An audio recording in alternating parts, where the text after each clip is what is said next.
Have you ever encountered an argument so ironclad that, no matter what facts you present, it seems to only strengthen the other person's belief?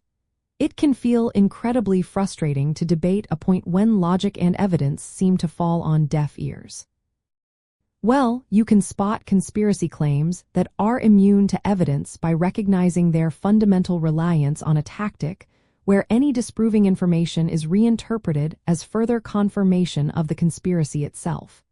This creates a kind of logical shield, making the claim effectively unfalsifiable. This immunity stems from an inherent, foundational distrust of all official or mainstream sources of information.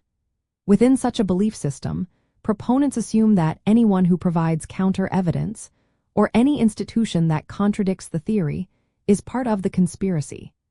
This circular reasoning ensures that the core belief remains untouched by external facts, trapping it in a self-validating loop. To effectively spot these types of claims, first, pay close attention to how new information is processed. If a piece of evidence that logically contradicts the theory is immediately dismissed or cleverly reframed as manufactured by the conspirators, that is a clear signal. Second, notice if the burden of proof is constantly shifted to you, the skeptic, to prove that the conspiracy doesn't exist, rather than the proponent offering evidence for its existence. Finally, observe if the theory requires an impossibly vast number of people to be perfectly coordinated and silent over a long period, as real-world conspiracies of such scale almost inevitably leak information. This kind of resistant thinking often features what is known as conspiracy ideation, where unrelated events are woven into an overarching narrative or a monological belief system.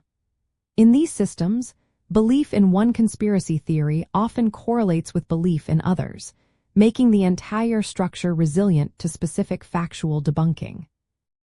The concept of perverse inference is at play here, where the absence of expected evidence for the conspiracy is interpreted not as a lack of conspiracy, but as evidence of how powerful and secretive the conspirators truly are.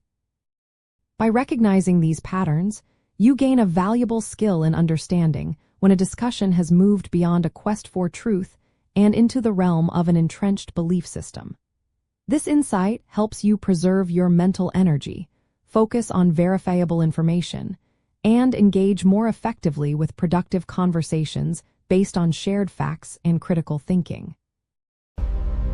If mystery moves you, like, subscribe, and keep questioning everything.